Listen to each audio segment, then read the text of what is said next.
Bismillahirrahmanirrahim. Welcome to the online classes of English grammar.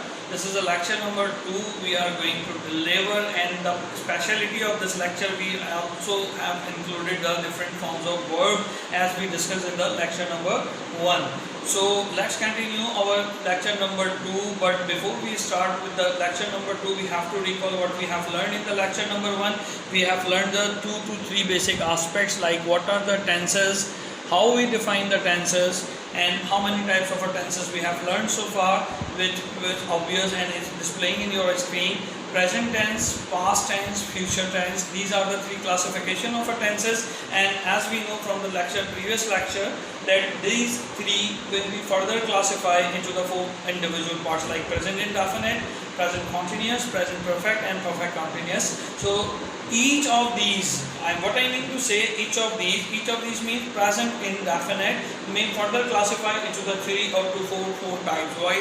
What are these? If you recall the last lecture, or if you are new in this lecture, you came directly in this lecture, you have to go with the lecture number 1 of this playlist. Okay? This is equally important at that of this lecture. So present indefinite may be further classified into the 4 major classification like affirmative sentences we can make from the present indefinite. We also look for the interrogative as well as the negative and the interrogative. ये सब मैंने पिछले वाले बताया था. That's why I'm just narrating in the very slowest manner, and I'm just giving the conclusion or the gist of what we have learned in the last lecture. So let's continue our today's lecture. Today we are going to get an idea about what are tense and how we can identify in a particular language. किसी भी वे यहाँ पे मैं Urdu language को चूँकि follow कर रहा हूँ, I'm from Pakistan, so लिहाजा आप लोग अपनी अपनी लैंग्वेज में उसका इक्विवेलेंट सर्च कर सकते हैं. How you are going to search? Maybe this may be a big question for you. So the searching is not an issue nowadays. You can use the Google Translate. You type the translate.google.com and just type the things, for example ज़माना हाल या present tense, and you can take it in your own native language. Okay, तो यहाँ पर हमने जो बातें सीखी थी कि वी नो दैट कि थी there are the 3 types of tenses, ये सब बातें हमने कर ली थी और आप लोगों ने गो थ्रू भी कर लिया था. सो नेक्स्ट जो टुडेज़ लेक्चर है बहुत ही कीमती स्लाइड है जो सब आपके पास हुई. मैं चाहूँगा कि थोड़ा सा जूम भी करके रखें इसको, और ये उर्दू इंग्लिश लैंग्वेज के अंदर है, मैं बताता जाता हूँ साथ साथ, और उसको आप लोग गो थ्रू कर सकते हैं. Identification of tenses.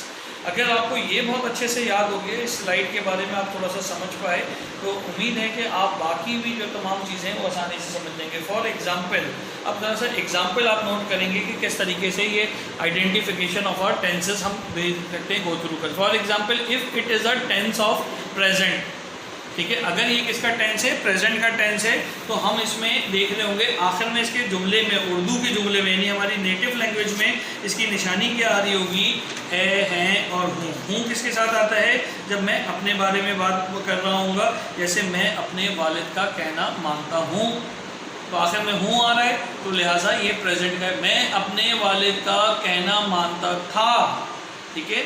My father is no मोर, तो जब वो मौजूद नहीं है तो मैं रही सी बातें बताऊंगा. जब वो हयात थे तो मैं कह सकता हूँ कि जी मैं I was obeying my father, ठीक है. मैं अपने फादर का कहना मानता था. था की बात हो रही है, तो यहाँ पे जब जुमले के आखिर में था, थी और थी, प्लूरल के लिए थी आएगा, था, थी और थे आ रहा होगा, तो it means the sentence belong to the which tense, past tense. Urdu इसलिए जानना ज़रूरी है, उर्दू का 2 काम है, या आपकी नेटिव लैंग्वेज का there are the 2 uses of understanding the things in the native language. One is that कि you can understand the tense, उसका ज़माना आपको पता चल जाएगा कि वो present है, past है या future. दूसरा, you can also recognize very important thing which is a form of verb, कि कौन सी form of verb लगनी है. अगर वो past tense है तो कौन सी form of verb लगेगी, present है तो कौन सी लगेगी.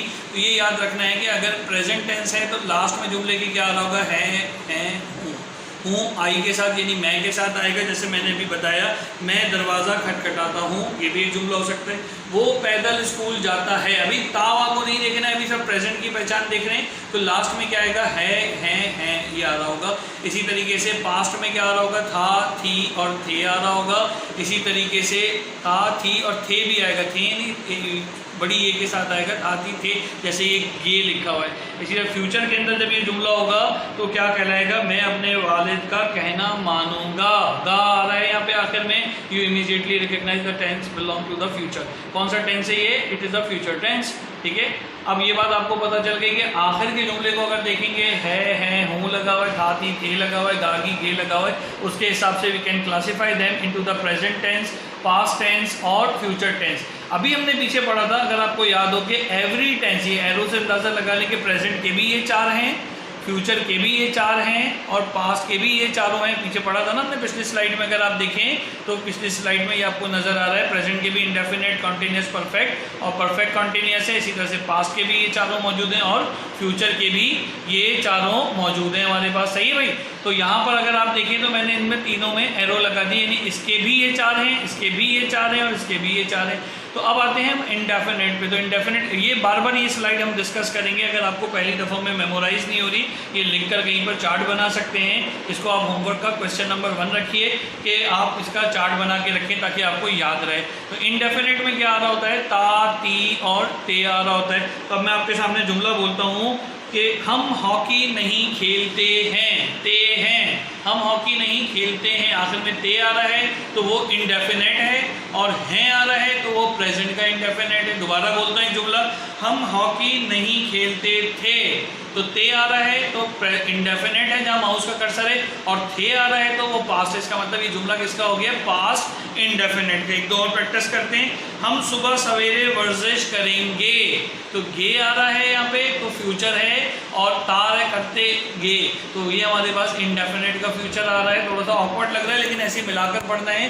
फ्यूचर में जुमले में तातीते अमूमन हम बोलने में यूज़ नहीं करते when we are talking in specifically Urdu language, ठीक है। इसी तरीके से अगर वो बात करता है, वो पैदल स्कूल जाता था, जाता, ता, हाँ भाई, ता आ रहा है तो इंडेफिनेट, और ता के साथ जाता था आ रहा है तो पास्ट का इंडेफिनेट हो गया। जाता है, वो पैदल स्कूल जाता है तो ता आ रहा है तो इंडेफिनेट, और उसके साथ है आ रहा है तो प्रेजेंट का इंडेफिनेट। वो पैदल स्कूल जाता होगा, तो गा आ रहा है तो हाँ भाई, गा आ रहा है तो क्या हो जाएगा, इट्स अ फ्यूचर, और चूंकि ता का लफ्ज़ आ गया है तो लिहाजा ये क्या कहला रहा है हमारे पास, इंडेफिनेट कहला रहा है। इसी तरह से कॉन्टीन्यूस में रहा, रही, रहे, परफेक्ट में चुका, चुकी, चुके, अलिफ छोटी है बड़ी है, और परफेक्ट कंटिन्यूस के अंदर आपके पास सेम है, इस परफेक्ट कंटिन्यूस है, यानी पहचान में वो रहा, रही होगा, लेकिन उसमें यहाँ पे टाइम फैक्टर भी आपके पास आ जाएगा। टाइम फैक्टर 2 किस्म का है, पीरियड ऑफ टाइम, ठीक है, और पॉइंट ऑफ टाइम। जब पीरियड ऑफ टाइम आता है तो जुमले में फॉर का इजाफा हो जाता है, और जब पॉइंट ऑफ टाइम आता है तो सिंस का इजाफा हो जाता है। इस वक्त हमारा कंसर्न ये नहीं है, इस वक्त हमारा कंसर्न सिर्फ और सिर्फ कौन सी चीज़ है, हाँ जी, कौन सी चीज़ है खाली हमारे पास, इसका हमारा कंसर्न वो सिर्फ और सिर्फ भाई ये वाली चीज़ है, ये देखो ये वाली चीज़ है, इंडेफिनेट, और वो भी किसका इंडेफिनेट, सिर्फ प्रेजेंट का इंडेफिनेट कर रहे हैं। लेकिन ये टेबल मैंने आपसे कहा टेंस के आखिर तक आएगा, तो उम्मीद है कि जो हाईलाइट की आपको समझ में आई। अच्छा चलो, वो कब सोता है, कब सोता है, अभी इंग्लिश कैसे बनानी हो बात की बात है, लेकिन आखिर में ता और है हम देख रहे हैं। तो ता का मतलब क्या है, इट इज़ अ इंडेफिनेट, और है का मतलब इट इज़ अ प्रेजेंट। तो it is actually the tense कौन सा इसके अंदर, प्रेजेंट इंडेफिनेट है। मैं समझा पाया अपनी बात। वो कहाँ रहता है, तो आखिरी 2 वर्ड देखने, ता और है आ रहा है, अगेन प्रेजेंट इंडेफिनेट। दरवाज़ा कौन खटखटाता था, तो था आ गया तो पास्ट में चला जाएगा, और ता आ रहा है तो इंडेफिनेट यानी पास्ट का इंडेफिनेट। इस तरह से हम बार बार इसकी गर्दान करेंगे। We will revise this thing again and again, so it will be familiar to us and we can have an ease when we look at the sentence in our native language. We can easily translate and identify the nature of a tense and easily translate it into the respective tense. For example, in our today's lecture we are concerning about the present indefinite tense, ठीक है। Okay, तो let's start about the present indefinite. अभी आपको ये structure समझ में आ गया, बार बार इस स्ट्रक्चर को हम डिस्कस करेंगे, but today our objective is to how to make a simple affirmative sentence in present indefinite tense, ठीक है। तो लेट्स मूव अहेड। ये आपके सामने जो है वो प्रेजेंट इंडेफिनेट की आपके पास स्लाइड आपके सामने आ रही है, सिंपल प्रेजेंट टेंस। अगर आप देखें तो हमने स्लाइड में कोशिश की है कि इधर क्रिएटिविटी प्लस का मतलब है सिंपल सेंटेंस आपके पास, जो आपका अफर्मेटिव है, नेगेटिव सेंटेंस और इंटेरोगेटिव सेंटेंस। इंटेरोनेगेटिव इसमें हमने नहीं शामिल किया, वो मिलाकर बोर्ड पर ही आपको बताते जाएंगे, so that you can having an understanding about this one. So इसको फोकस कीजिए। सबसे पहले ये देखें, इसका फार्मूला है, ये नज़र आ रहा है ये फार्मूला। आज का जो ऑब्जेक्टिव है सबसे पहले इसको अच्छे से समझना है। और मैंने आपको उस दिन भी बताया था, प्रेजेंट टेंस आप अच्छे से कर लें तो आपके बाकी तमाम टेंसेस जो हैं बहुत ही क्लियरली अच्छे से हो जाएंगे। इधर देखें इसका स्ट्रक्चर, सिंपल अफर्मेटिव सेंटेंस का स्ट्रक्चर क्या आ रहा है, सब्जेक्ट प्लस वर्ब की फर्स्ट फॉर्म आएगी। कौन सी फॉर्म आएगी, वर्ब की फर्स्ट फॉर्म आएगी, और SES आएगा। ये भी मैं बोर्ड पे समझाता हूँ कहाँ एस आएगा कहाँ नहीं आएगा, और जो है उसके बाद ऑब्जेक्ट्स आएंगे हमारे पास, ठीक है। तो याद क्या रखना है, सब्जेक्ट, वर्ब की फर्स्ट फॉर्म और ऑब्जेक्ट। इस एग्जाम्पल में देखें तो he is a subject, play S के साथ है, प्लेज, और फुटबॉल डेली, ये आपके पास ऑब्जेक्ट हो गया, सिंपल सा अफर्मेटिव हमारे लिए रेडी हो गया। ये तो छोटी सी एग्जाम्पल, ऑफ कोर्स हमें प्रैक्टिस करनी है, तो प्रैक्टिस करने के लिए हमें बोर्ड का सहारा और कुछ प्रैक्टिस एग्जाम्पल्स का सहारा लेना पड़ेगा। लेकिन यहाँ पे आप देखें तो वी हैव रिटन, उर्दू में प्रेजेंट इंडेफिनिट के जुमले के आखिर में ता है, ती है, ते आता है। तो यहाँ अगर खाली ता, ती, ते करें तो इंडेफिनिट है, पिछले लेक्चर में हमने देखा था, पिछली स्लाइड में, और हैं ये लगा हुआ है, तो ये क्या हो जाएगा हमारे पास, क्या हो जाएगा जी, प्रेजेंट हो जाएगा। तो इस तरह से ये present plus indefinite equal to present indefinite बनेगा ये हमारे पास। तो अब इसको ज़रा बोर्ड पर समझते हैं। ये तो हमने स्लाइड पर और ज़बानी समझा, लेकिन जब तक हमें समझ में नहीं आएगा कॉन्सेप्ट तो आगे कैसे चलेंगे। तो let's go towards the board.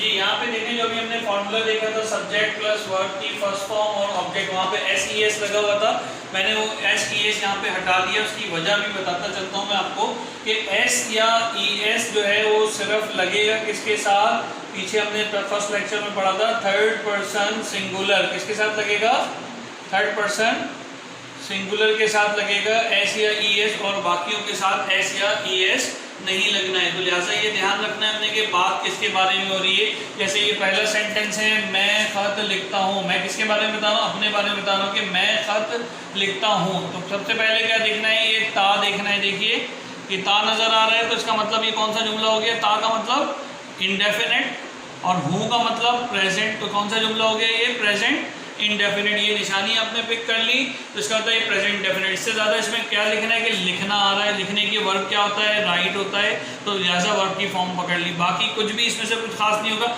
अगर आप लफ्ज़ ब लफ्ज़ अपनी नेटिव लैंग्वेज से तर्जुमा करने की कोशिश करेंगे, it will always goes wrong. तो लिहाजा please kindly make it sure कि you only get the clues and points from the Urdu language and translate as per this formula। ये जो फार्मूला हमारे पास है, इस फार्मूले के मुताबिक आपने ट्रांसलेट करना है if you wanted to transform it into the affirmative sentence। तो सब्जेक्ट कौन है, मैं कौन हो गया भाई, आई हो गया। उसके बाद वहाँ पे कुछ और जो भी लिखा है वो नहीं लिखना, बल्कि ख़त नहीं लिखना है, यहाँ पे आई लेटर राइट नहीं करना है, बल्कि यहाँ पे फॉर्म क्या कह रहा है आपसे, वर्ब की फर्स्ट फॉर्म कह रहा है। तो वर्ब की फर्स्ट फॉर्म लिखने की क्या होती है, राइट। अच्छा, अब अगली चीज़ हमें ये चेक करनी है कि क्या ये हमारे पास फर्स्ट पर्सन है, सेकंड पर्सन है या थर्ड पर्सन है। या एक टेबल आपके लिए बना दी है, अपने कॉपीज़ में बना लीजिएगा।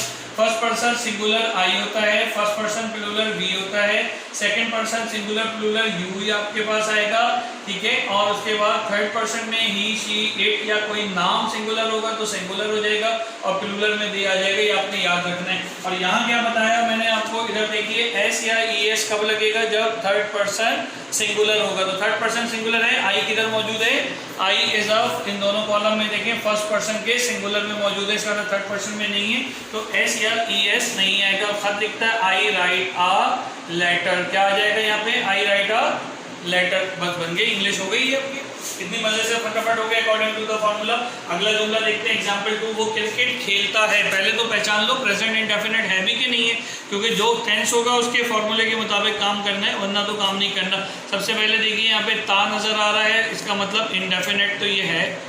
आगे है या थे है, तो लिहाजा ये भी प्रेजेंट इंडेफिनिट का जुमला हो गया। इसका मतलब ये फार्मूला अफर्मेटिव का इस पे वैलिड होगा, इस पे जो है इस्तेमाल हो सकता है। क्या बनेगा, वो खेलता है। अगर खेलती होता तो लड़की की बात हो रही थी, यहाँ ता से पता चला कि वो जेंडर क्या है, मेल है, तो वो को क्या लिखते हैं हम यहाँ पे, ही, ठीक है। मैं आपको बता रहा हूँ वो खेलता है, इसका मतलब वो कौन हो गया।